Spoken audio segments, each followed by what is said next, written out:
Claro que dá para ser utilizado em outros contextos, mas não, a gente não pode tacar o memo em todos os componentes da nossa aplicação. Fala, Dev, beleza? Mais um Code Drop aqui pra dentro do canal e hoje eu vou te mostrar uma dica muito legal sobre performance dentro do React, principalmente pra gente entender quando componentes renderizam de forma desnecessária dentro da nossa aplicação e evitar essa renderização. A gente vai conhecer um pouquinho sobre o conceito de reconciliation dentro do React, que é o processo que ele faz toda vez que acontece uma mudança em uma propriedade ou estado ou até em um componente pai, que faz um componente ser renderizado de novo na tela. Então a gente vai entender o que é essa renderização, né? Que é um conceito conhecido como reconciliation dentro do React. Então, bora lá. Eu vou começar aqui. A gente vai criar uma aplicação juntos no React para eu causar um problema de performance e depois a gente vai corrigir esse problema juntos. Então aqui eu vou chamar de perf app. A gente vai aguardar a construção dessa aplicação, e aí a gente vai, por enquanto, conversar um pouquinho sobre o conceito de reconciliation. Então, se você acessar a documentação aqui do React, tem a documentação em português também, eu tô aqui só para que o nome fique reconciliation. Você vem em Advanced Guides e aqui dentro tem reconciliation, que é basicamente o que acontece no React quando a gente tem uma alteração dentro de um componente, ou seja, um estado alterado, uma propriedade alterada e por aí vai. Basicamente, você pode ler tudo isso aqui. Aqui ele fala sobre o algoritmo que é utilizado, né, o Diffin algorithm, que é basicamente como que ele faz para calcular a diferença entre um componente e o outro, mas se for para traduzir de uma forma muito simples, para você entender o que é o processo de reconciliação do React, quando a gente tem um componente e esse componente sofre alguma alteração dentro do seu estado ou dentro de uma propriedade, ou um componente externo a ele, né, um componente pai, sofre também algum tipo dessas alterações, ele entra num fluxo de reconciliação, um fluxo que ele inicia uma nova renderização daquele componente. E como funciona esse fluxo? Basicamente, quando ele cai num desses casos que eu tinha falado anteriormente, ele gera um HTML daquele elemento de novo, né? Então ele gera o print, né? A DOM daquele elemento e compara com a DOM gerada anteriormente, de uma renderização anterior. E aí depois ele verifica se essas DOMs, né, tiveram alguma alteração entre elas. Se teve, ele dá um replace na DOM que já existe dentro do HTML com a nova árvore de elementos, né? DOM, quando eu falo, é basicamente o HTML, a árvore de elementos. Então ele monta uma árvore de elementos toda vez que o componente é alterado, compara com a árvore que já existe lá dentro da nossa DOM, do nosso HTML do site, e se elas tiverem diferença, ele dá um replace com essa nova árvore que ele criou. O que acontece é que esse processo, ele é rápido, ele é muito rápido, mas tem momentos que esse processo pode rodar 80, 100, 150 vezes por erros do desenvolvedor. Então, principalmente quando a gente tem informações muito grandes, listas muito grandes dentro da nossa aplicação, a gente tem que cuidar porque pode ser que tem vários componentes ali que estão renderizando de forma desnecessária. Às vezes você nem precisa ter listas, mas só de ter, às vezes até um input, quando você tem muitas informações que alteram, muitas vezes isso pode causar renderizações desnecessárias no React, e a gente vai aprender uma dica muito simples para evitar renderização desnecessária em componentes que não foram obrigatoriamente mudados, né? Então, vamos lá. Eu acabei de criar aqui a minha aplicação. Eu vou abrir ela dentro do Visual Studio Code. Deixa eu acelerar um pouquinho aqui. Vou dar um yarn start. E agora a gente vai aguardar essa aplicação abrir aqui dentro do nosso navegador. E aí eu já vou começar a fazer algumas coisas aqui. Então eu posso remover aqui o teste, logo, service worker, o index não, né? Setup. O resto eu posso deixar aqui como já tá. Eu vou também remover essa parte aqui do service worker, tudo isso aqui. E agora aqui dentro do nosso app também, logo, a gente vai fazer o seguinte aqui dentro. Nós vamos só colocar um componente. Então vou criar esse componente aqui dentro, chamado post list, beleza? Esse post list vai ficar aqui dentro. Ele é basicamente um componente que vai renderizar uma lista grande de posts. E aí, como eu não tenho uma lista grande de posts aqui, eu vou utilizar um carinha chamado JSON placeholder, né, desse type code, que é um carinha que consegue me retornar alguns dados fake. Então aqui tem uma API de posts, ó, que eu consigo retornar uma listagem de 100 posts. Então eu vou consumir essa API aqui dentro, e aí a gente vai mostrar todos esses posts em tela. Então aqui, use effect, e nós vamos utilizar esse use effect aqui por volta, para simplesmente eu fazer um fetch dentro dessa minha API.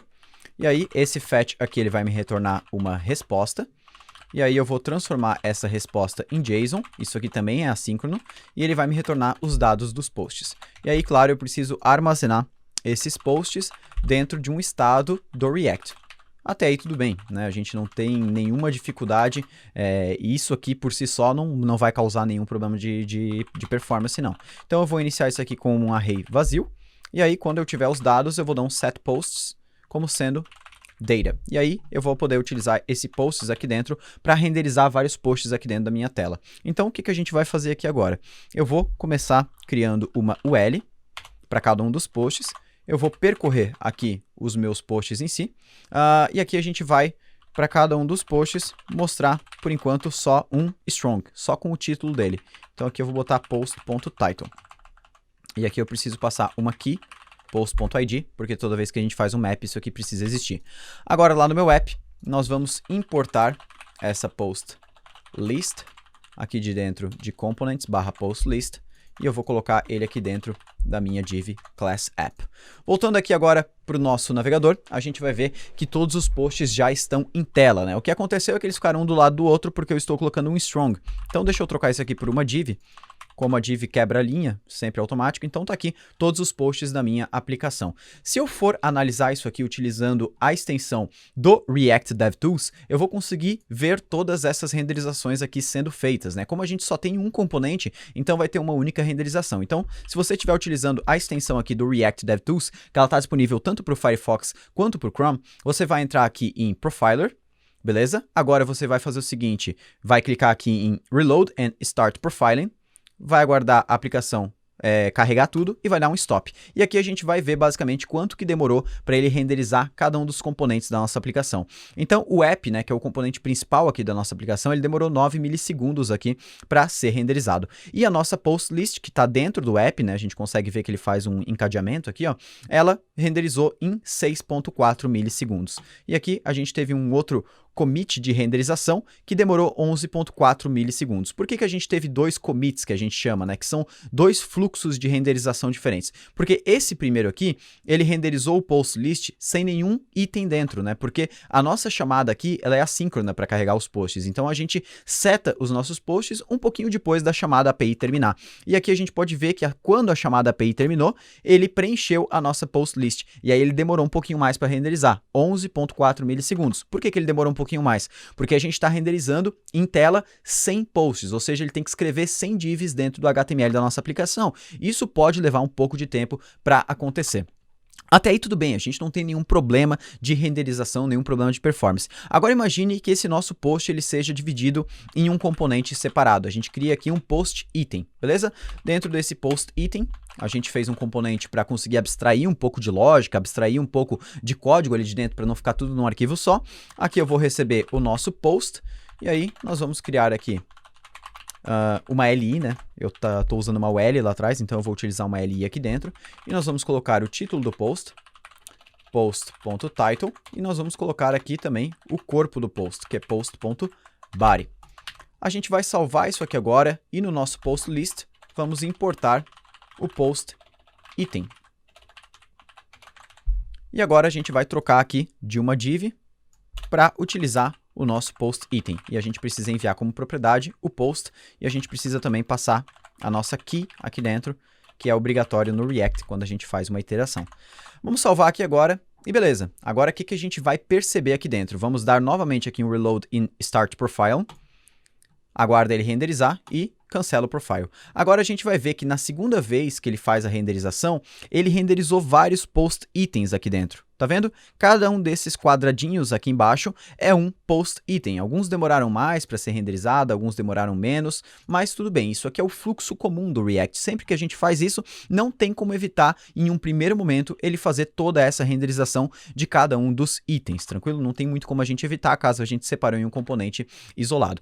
Até aí tudo bem, mas isso não mudou muito aqui o tempo para a primeira renderização. Agora, o que acontece com o React se a gente começar a aceitar um outro estado aqui dentro desse componente. Então vamos supor que em algum momento aqui dentro da nossa tela da post list, a gente cria um formulário para o usuário poder criar novos posts. Por exemplo, o feed do Facebook, a gente pode ter um formulário lá em cima para a gente colocar um novo post dentro do feed. Então aqui a gente vai armazenar new post, uma variável que vai ser preenchida através de um input, certo? Com o onChange do input.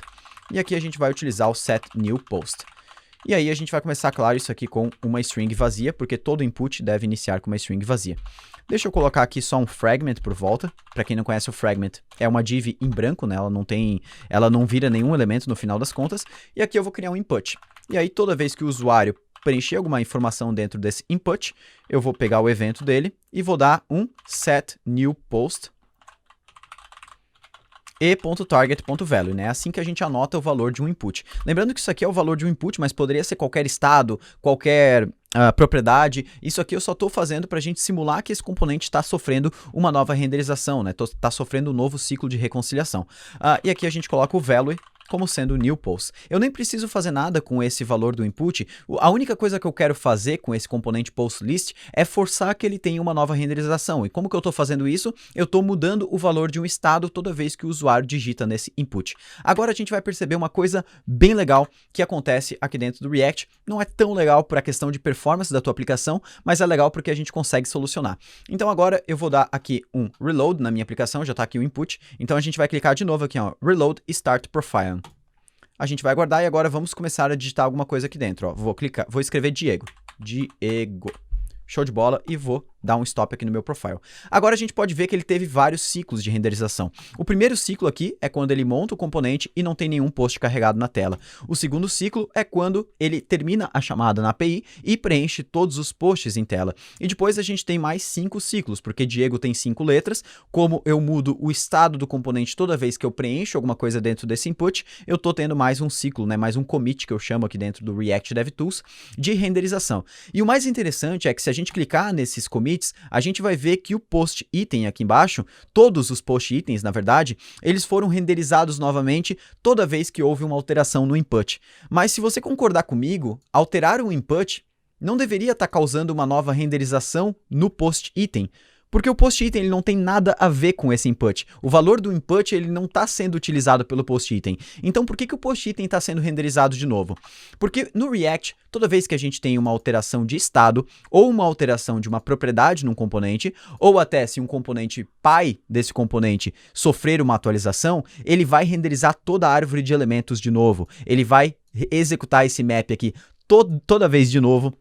Vai pegar cada um desses post itens aqui e vai renderizar de novo dentro da tela. E aí que tá o problema. Tudo isso aqui, ó, todo esse tempo aqui, que claro, no meu localhost e aqui na minha máquina que é potente, não vai dar tanta diferença, até por uma lista pequena, mas isso pode chegar em situações muito drásticas caso você tenha listas muito complexas, com dados muito complexos. E aí a gente vai ver que em cada uma dessas renderizações, ó, todos os itens aqui foram renderizados de novo. Isso é um baita problema para nossa aplicação. E aí vem a dica, né? A gente teve que dar toda essa contextualização para chegar na dica principal desse vídeo, que é a utilização de um carinha chamado React Memo, que serve para a gente fazer memorização de componentes, né? Dentro do React a gente tem várias formas de fazer, e você vai ouvir muito esse termo chamado memorização, né? Quando a gente quer memorizar um valor, a gente utiliza um hook do React chamado useMemo. Quando a gente quer memorizar uma função, a gente utiliza um hook chamado useCallback. Mas, e se a gente quiser memorizar um componente, ou seja, evitar que esse componente seja renderizado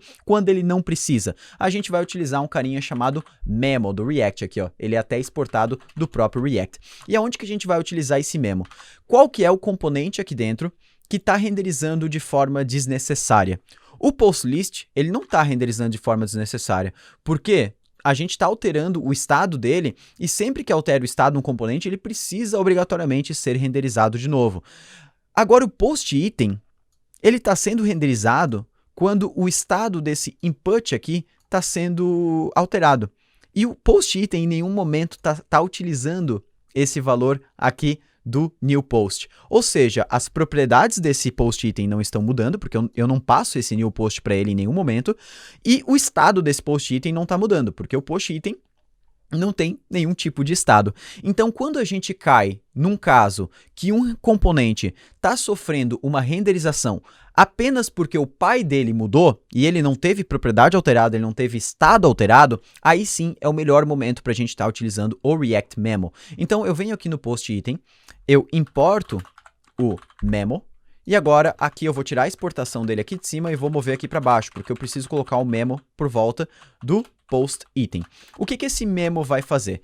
Quando um componente entrar no ciclo de reconciliação do React, que é aquele ciclo de renderização, quando cada post item for requisitado para ter uma nova renderização, ele vai fazer o seguinte: as minhas propriedades mudaram? Não. O meu estado mudou? Não. Então eu não vou renderizar de novo. Ou seja, ele vai bloquear a renderização caso nenhuma propriedade e nenhum estado tenham sido alterados. Então ele não vai, ele vai descartar aquela questão do pai renderizou e eu preciso renderizar também. Então esse React Memo ele funciona muito bem para quando a gente cria esses componentes para abstrair alguma parte visual da nossa aplicação e diminuir o código. Claro que dá para ser utilizado em outros contextos, mas não, a gente não pode tacar o memo em todos os componentes da nossa aplicação. Você pode tentar aí, mas você vai começar a entender o quando ele deve ser utilizado e quando ele não deve ser utilizado, beleza? E no melhor dos casos, ele deve ser utilizado quando um componente renderiza muitas vezes dentro da nossa aplicação. Como é que a gente vai identificar isso? Tá aí o React DevTools para a gente conseguir visualizar isso da melhor forma. Agora a gente vai testar como funciona, como ficou funcionando esse nosso React Memo. Então, bora lá. Aqui a gente pode ver que o post item renderizou todas as vezes. Isso aqui é antes de aplicar o React Memo. E a gente teve um total aí de 9 milissegundos, 18 milissegundos, 10 milissegundos na renderização do post list como completo, beleza? Agora a gente vai dar um reload novamente, vamos dar um clear aqui. Deixa eu dar um F5, ó, vou começar reload start profiling e a gente vai escrever Diego aqui dentro e agora vou dar um stop. Agora o que a gente pode ver? A primeira vez o post list aqui demorou pouquinho, né? Que é o normal, já porque não tinha nenhum dado. Aqui ele demorou mais, porque foi quando ele recebeu os dados da API, isso aí a gente já tá ligado. E agora olha só as outras renderizações, se eu clico nelas. O post list demorou aí 1 milissegundo para renderizar. Por que ele demorou tão pouco? Porque nenhum dos post itens aqui embaixo, eles foram renderizados de novo. Ó. Até se a gente clicar neles, a gente vai ver que ele foi renderizado apenas uma única vez dentro de todos os commits, dentro de todo o ciclo aí da nossa aplicação. Isso é muito bacana, a gente consegue perceber isso por essa linha tracejada na diagonal que ele forma em cima do componente, falando que o memo foi ativado e que ele evitou que esse componente fosse renderizado de novo. Em todos os ciclos aqui, ó, que eu digito no input, a gente pode ver que ele não foi renderizado de novo. Isso aqui que está aparecendo aqui do lado é o post list, né? Então o post list sim, ele foi renderizado aqui 7 vezes. E aí tá a dica principal desse code drop, que é a utilização do React Memo. E por que a gente demorou e deu tantas voltas aí simplesmente para mostrar esse conceito tão simples, né? É porque a gente precisa entender o conceito por trás da utilização desse React Memo e também eu vejo pouquíssimas pessoas utilizando o React Memo em projetos em produção e acaba que os componentes ficam renderizando de forma totalmente desnecessária na grande maioria das vezes. O React Memo, ele é aí quase que o should component update que a gente tinha lá nas classes, né? Então a gente consegue evitar a renderização do componente.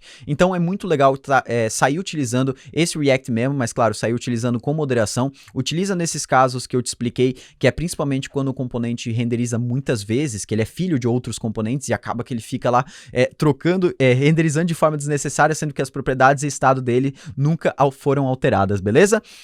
O Code Drop foi isso. Se você gostou dessa dica de performance, se você gostaria que eu desse mais dicas sobre performance dentro do React, ou até a gente fosse mais a fundo e entendesse como que funciona esse profiler, até como utilizar o próprio profiler aqui do Google Chrome, dá sim pra gente fazer um vídeo e entender muito bem como a gente consegue encontrar esses problemas de performance e resolver aqui dentro do React, porque tem muitas outras dicas além do React Memo. Então deixa aí nos comentários, e também se você não utilizava esse React Memo aqui e vai começar utilizando logo depois desse vídeo, já vai começar a botar em prática nos seus projetos, deixa aqui embaixo um comentário porque eu quero saber. Fora isso, deixa um curtir aí no vídeo porque ajuda muito a gente conseguir distribuir esse conteúdo para mais gente. Eu vou ficando por aqui, um grande abraço e valeu!